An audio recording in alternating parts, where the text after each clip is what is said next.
So ఎవరికన్నా heart attack వస్తుందా రావట్లేదా అని తెలుసుకోవడానికి మన నాలిక అనేది చాలా చాలా ఇంపార్టెంట్ అండి. ట్రెడిషనల్ మెడిసిన్ డయాగ్నోసిస్లో మన నాలిక మన గుండెకి సంబంధించిన ఆరోగ్యాన్ని రిఫ్లెక్ట్ చేస్తుంది. అందుకనే పొద్దున పొద్దున మనము నాలుకని ఎప్పటికప్పుడు చూసుకుంటూ ఉండాలి.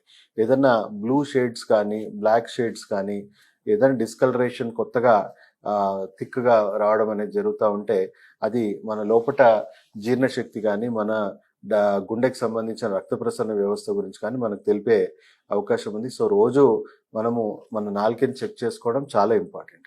అలాగే మనం రోజు పొద్దున సూర్యరశ్మిలో అంటే పొద్దున ఎర్లీ మార్నింగ్ మనము సన్కి ఎక్స్పోజ్ అయ్యి కొద్దిగా రోజు కూడా మనం సెల్ఫ్ మసాజ్ కానీ ట్యాపింగ్ కానీ ఇలా చేసుకుంటూ ఉండాలి. ఇలా ట్యాప్ చేసుకోవాలి, తర్వాత ఇలా ట్యాప్ చేసుకోవాలి. కొంచెం మార్నింగ్ సన్ రైజ్లో కూర్చొని అప్పట్లో మనం పాత పిక్చర్స్ కానీ పాత మనుషులను చూస్తే వాళ్ళు మంచిగా చక్కగా బావి దగ్గర చల్లటి నీళ్ళతో స్నానం చేసే ముందు ఫస్ట్ కొద్దిగా కొబ్బరి నూనెనో లేకపోతే ఆందం నూనెనో తీసుకొని మంచిగా బాడీకి మర్దన చేసుకునే వాళ్ళు. మర్దన చేసుకొని సూర్యరశ్మి తగలడం వల్ల వాళ్ళకు న్యాచురల్గా విటమిన్ డి తగులుతుంది, రక్త ప్రసరణ వ్యవస్థ మెరుగవుతుంది. సో ఈ రోజు మనం ఇది పాటించడం వల్ల మన శరీరంలో రక్త ప్రసరణ వ్యవస్థలో ఎలాంటి బ్లాకేజెస్ అనేవి ఉండవు.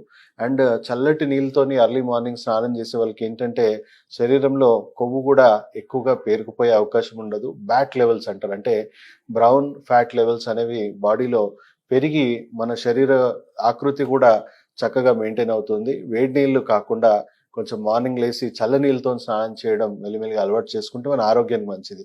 ఎవరికైతే ఇబ్బందిగా ఉందో కొంచెం సైనస్, అస్తమా అలాంటి కండిషన్స్ ఉన్న వాళ్ళు దయచేసి చేయకండి.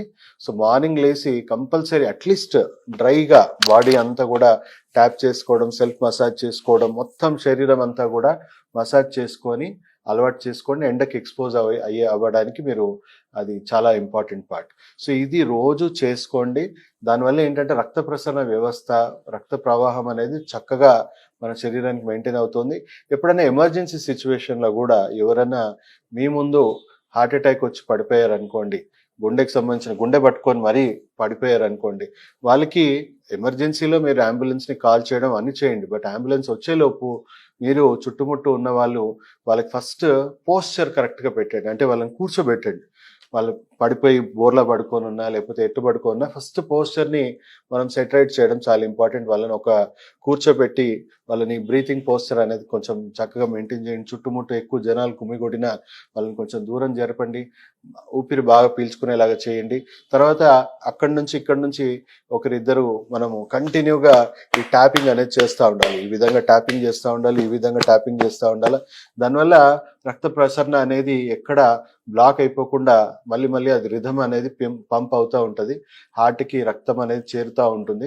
సో దానివల్ల వాళ్ళ హార్ట్ అటాక్ అనేది డిలే అవకాశం, అంటే కొంచెం ఇంకా స్లో ప్రాసెస్లో జరుగుతుంది. లేదా కొన్ని సందర్భాల్లో, మెజారిటీ సందర్భంలో 10లో 8 మందికి కంప్లీట్గా రికవర్ అయ్యే అవకాశం ఉంటుంది. అంటే అంబులెన్స్ వచ్చేలోపే వాళ్ళు పూర్తిగా మళ్ళీ నార్మల్కి వచ్చే పొజిషన్ కూడా ఉంటుంది. కాబట్టి ఎవరైనా కానీ ఇప్పుడు మీకే వచ్చింది అనుకుందాం, సో మీరు కాల్ చేసుకోవడం ఇవన్నీ చేయడం అంటే కుదరదు కదా.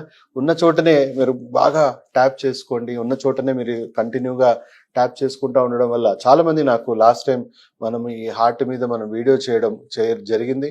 సో ఒక పేషెంట్ నాకు ఫోన్ చేసి కూడా చెప్పడం జరిగింది, సార్ నాకు సడన్ హార్ట్ అటాక్ వచ్చింది. సో ఆ టైంలో మీరు చెప్పిన వీడియో నేను ఎప్పుడు చూస్తున్నాను కాబట్టి నేను చేసుకున్నాను అండ్ అది నాకు చాలా హెల్ప్ అయింది సార్, థ్యాంక్ యూ. నేను ఆ రోజు హార్ట్ అటాక్ నుంచి నేనే బయటపడగలిగాను అనే విషయం మీద